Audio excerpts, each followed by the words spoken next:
Queridos irmãos e caros compatriotas, aceitem mais uma vez os nossos melhores cumprimentos. Cá estamos de volta para mais uma reportagem. Primeiro, vamos abordar sobre a fragilidade das instituições judiciais que favorecem o branqueamento de capitais na Guiné-Bissau. No segundo ponto, vamos falar sobre a subida do custo de vida que motivou uma análise entre o governo e os operadores econômicos. No terceiro ponto, vamos falar sobre a Comissão Política de PRS que conseguiu eleger a cabeça de lista para as próximas eleições legislativas antecipadas. No quarto e último ponto, vamos falar sobre mais um assunto de impedimento de viagem do líder do PAIGC, Domingos Simões Pereira, no Aeroporto Internacional de Bissau, pelas forças de segurança do país.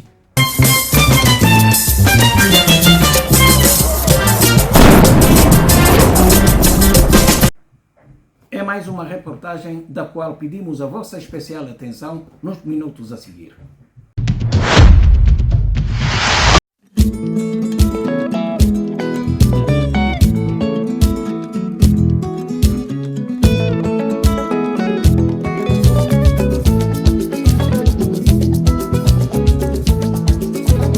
Na República da Guiné-Bissau é normal encontrar as pessoas com enriquecimento ilícito e exibição de bens que ultrapassam os seus salários e a forma de ganhar a vida, mas que nunca são confrontados e nunca são questionados sobre a aquisição de altos rendimentos a serem exibidos.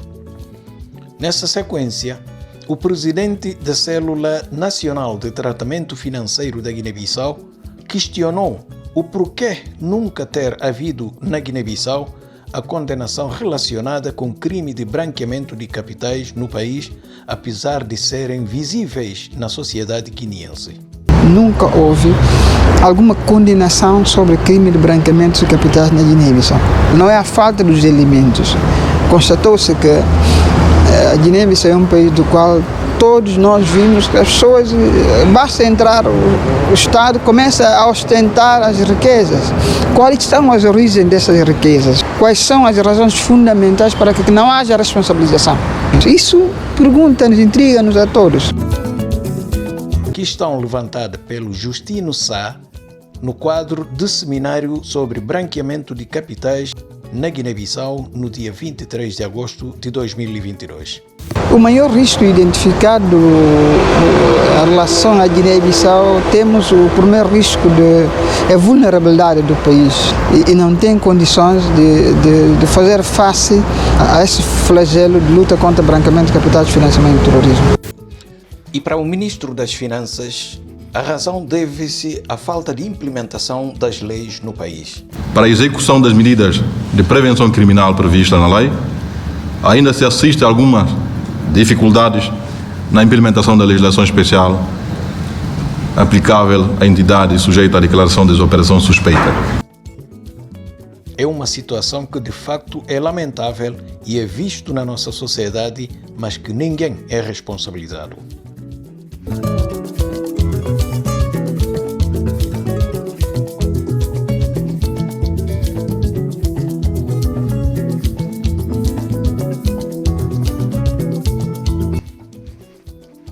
Nos finais do mês de agosto de 2022, face à subida persistente de custo de vida na Guiné-Bissau, baseado no aumento galopante dos produtos da primeira necessidade, o governo guineense reuniu com os operadores econômicos para se inteirar dos motivos. O encontro juntou o vice-primeiro-ministro Soares Sambu e os pequenos retalhistas, na qual o secretário-geral do Comércio, Mamassaliu Baldé, em nome do governo, explicou a razão do encontro e o que justifica essa subida constante dos produtos no mercado. Os retalhistas, isso é o que eu estava a explicar, eles normalmente compram na mão dos importadores. Aos importadores, se eles venderem um preço muito elevado, que eu estava a dizer do açúcar de 28, como é que eles vão vender a 25? Porque o governo estipulou em 25, mas eles compram a 28. Aí não podem ganhar. tanto do arroz também. É por isso que tem que se balizar. O governo tem que ter uma reunião com os importadores. Porque eu sei que o governo perdeu muito dinheiro baixando a base tributária.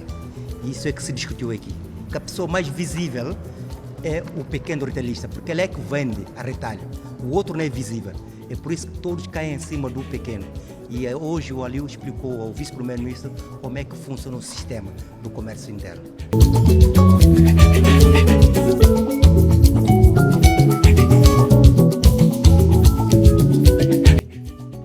Lembra-se que a Guiné-Bissau importa quase tudo e depende muito das variações dos produtos praticados nos mercados internacionais.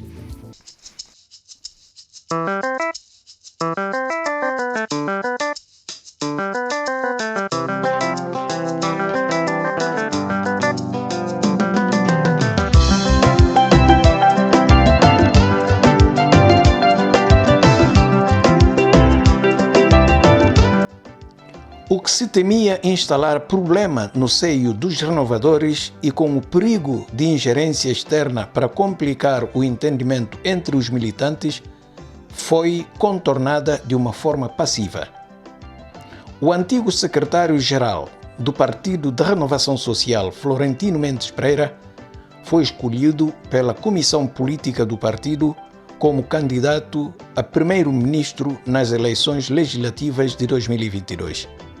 No ato de votação, que teve lugar no dia 31 de agosto, Florentino Mendes Pereira obteve 193 votos contra 30 de Dionísio Cabi, antigo presidente do Tribunal de Contas, e 11 de Faustino Imbali, também antigo primeiro-ministro da Guiné-Bissau. A escolha de Florentino Mendes Pereira, que aconteceu depois de renúncia de Alberto Nambeia, está a ser encarada por alguns correntes do PRS como uma oportunidade de recuperação política do partido.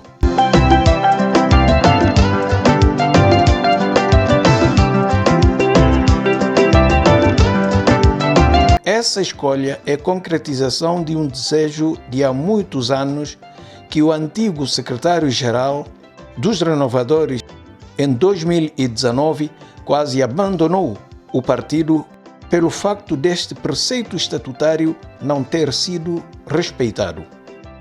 Bastante desgastado com uma liderança muito contestada na parte final, a atual direção do PRS enfrenta dilema de sobreviver politicamente à presente conjuntura, mas também de recuperar o eleitorado depois de, nas eleições de 2019, ver as suas bases serem absorvidos pelo MADEM G15 e a PUPDGB. De apelo a todos os militantes para depois de arte, para não vai para a base, para não vai para secções, para não vai para tabancas, para não vai para setores, para não vai para regiões, para não vai para a diáspora, para não mobilizar nós irmãos de forma convincente, um programa exequível a mostrar gente como valor externo ao partido e não partido por ser alternativa do poder da Guiné-Bissau. A direção em exercício, liderado por Fernando Dias, manifestou o seu total apoio ao antigo secretário-geral, que foi decisivo nesta conquista. Fernando Dias, presidente em exercício, defendeu na altura dos trabalhos a necessidade dos militantes do PRS se unirem. Para falar com só Florentino que pode ganhar a eleição. Cada um de nós tem que dar sua contribuição. Se não cada um contribuição, e que Florentino que não perde, PRS que não perde. E se PRS perde, cada um de nós não perde, para não cada estar no poder. Ele que manda e ora, e nós tudo não une a volta de candidato. A chamada do Florentino Mendes Pereira pela direção para assumir o cargo, de facto, foi uma surpresa, porque há 6 meses viveu um ambiente de conflitualidade com os mesmos, por discordar com a forma como Alberto Nambeia conduzia o partido. Esse é o exercício para ganhar papel. Numa situação normal, e cara tem esse. Portanto, e que tem nem vencedor e que tem ninguém que perde. Mas também foi um exercício bonito, porque não acaba para mostrar muito aos mais como, de facto, na PRS e tem exercício democrático. Este foi sido o sinal de democracia interna.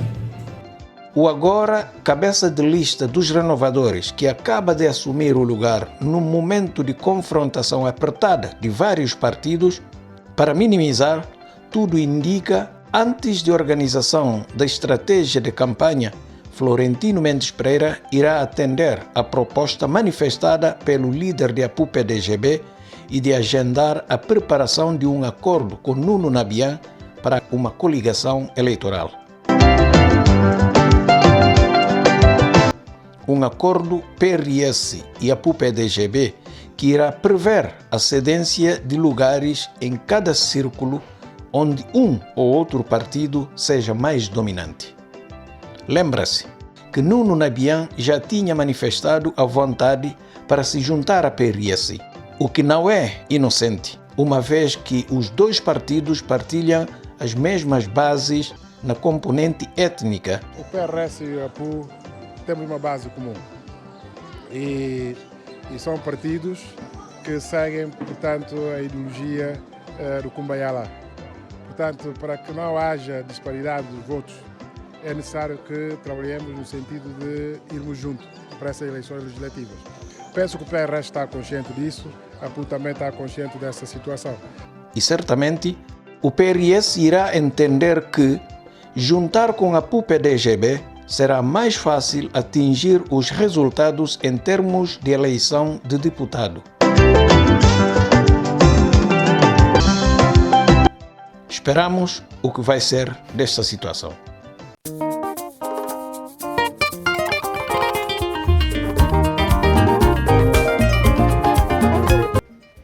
Nas próximas eleições, a situação será ainda mais controversa, tendo em conta a nova formação política com o Partido dos Trabalhadores da Guiné-Bissau, PTG, do atual ministro do Interior, Bocé Kandé. Porque mesmo os direitos terem como PTG na ganha a eleição.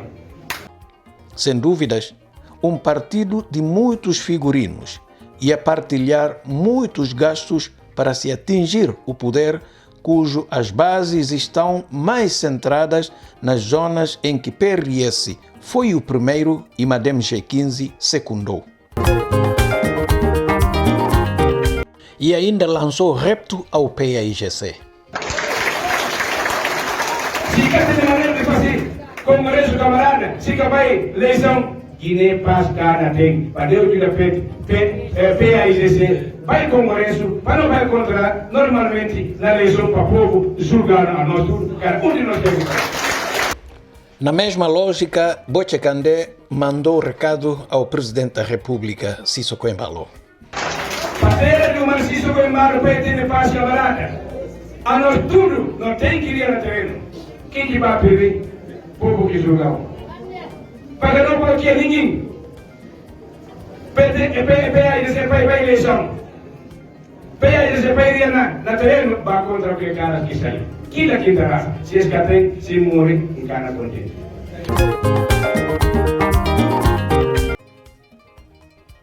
Entretanto, neste ato eleitoral, esperamos uma confrontação renhida entre todos os partidos.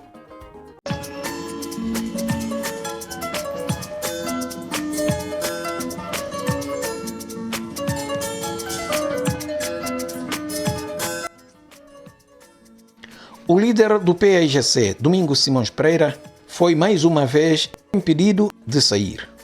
E, na sequência, afirmou que nada o impede legalmente de viajar e alertou para uma situação de não-Estado e anarquia na Guiné-Bissau.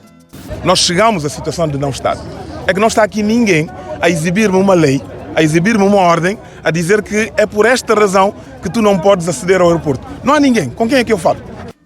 DSP, como é conhecido, foi impedido no dia 2 de setembro pelas forças de segurança de ceder às instalações do Aeroporto Internacional Oswaldo Vieira, em Bissau, para viajar apesar de um despacho do Tribunal de Relação que revoga as medidas de impedimento imposto pela Procuradoria-Geral da República da Guiné-Bissau.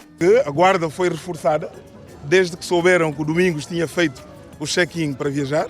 A guarda foi reforçada, alguém me informou na altura, mas mesmo assim o responsável de migração, porque tem em mãos a ordem do juiz, que diz que não há nada que me impede de viajar, portanto, dá ordens para eu não poder aceder ao aeroporto.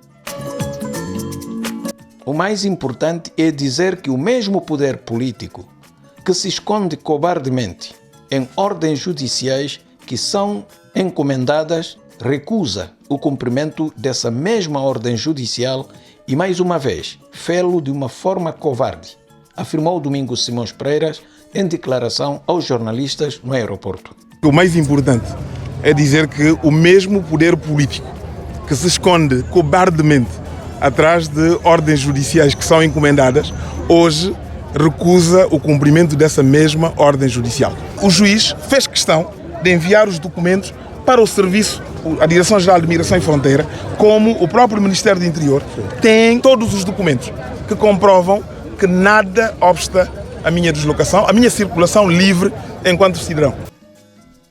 Para não se exporem à evidência de que não tenham rigorosamente nada de legal para impedir o embarque e a sua viagem, impedem-no aceder às instalações do próprio aeroporto. E mais uma vez falo de forma cobarde, que é para não se expor à evidência de que não têm rigorosamente nada de legal para impedir o embarque e a minha viagem, impede-me de aceder às instalações do próprio aeroporto. Se isto não é do mais baixo que já se viu. O líder do PAIGC sublinhou que é importante os guineenses compreenderem ao nível a que está a chegar em termos de supressão de liberdade e direitos fundamentais dos cidadãos. Mas é importante que, de facto, todo o povo guineense compreenda o nível a que se está a chegar em termos de supressão das liberdades e direitos fundamentais dos cidadãos. É isto que está a acontecer aqui. Porque Domingos Simões Pereira afirma ser um cidadão ordeiro, mas confessa que a Guiné-Bissau realmente está a atingir uma situação de anarquia total, uma situação de não-Estado, pelo que todos os guineenses, enquanto cidadão, devem levantar para acabar com este estado das coisas, sob penas de um descontrole total da situação. Estamos a atingir realmente uma situação que eu já disse, que é uma situação de não-Estado, é uma situação de anarquia total e, portanto, ou todos nós, enquanto cidadãos, nos levantamos para acabar com este estado de coisas, ou vamos chegar a pontos que vamos ser incapazes de agir.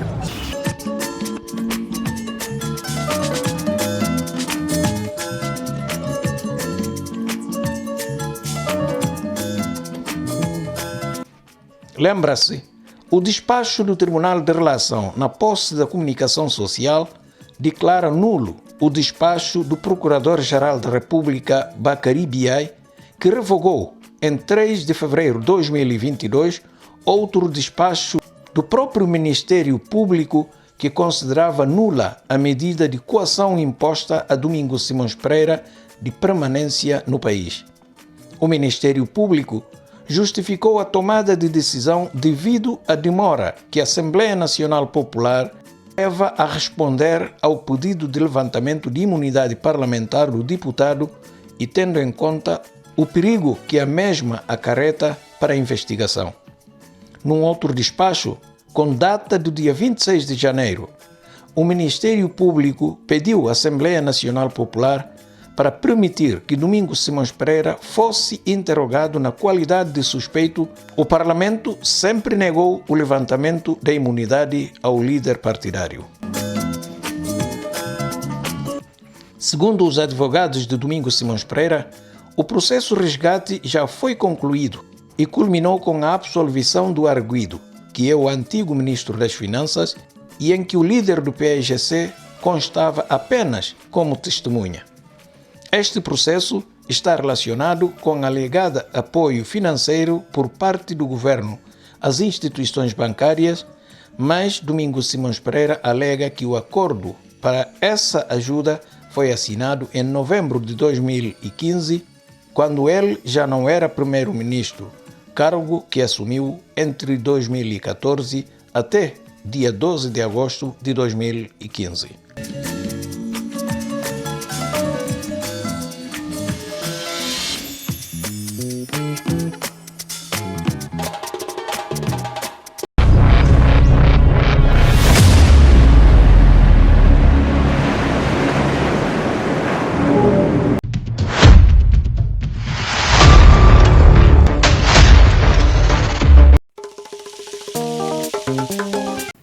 Queridos irmãos, como devem calcular, são tantos os problemas que a Guiné-Bissau enfrenta, mas a seleção das matérias em reportagem neste espaço é sempre intencional para servir de uma biblioteca virtual de uma consulta num futuro muito próximo.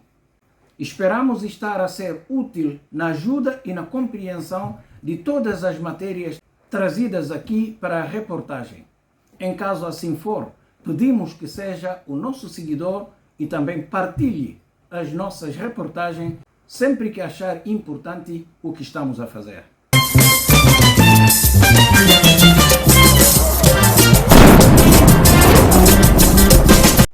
Assim foi mais uma reportagem da qual agradecemos muito pela vossa atenção dispensada e prometemos voltar muito em breve para mais uma reportagem, certamente com uma matéria diferente. Até lá, fiquem os nossos abraços, beijos e carinhos sem fim. Bye bye.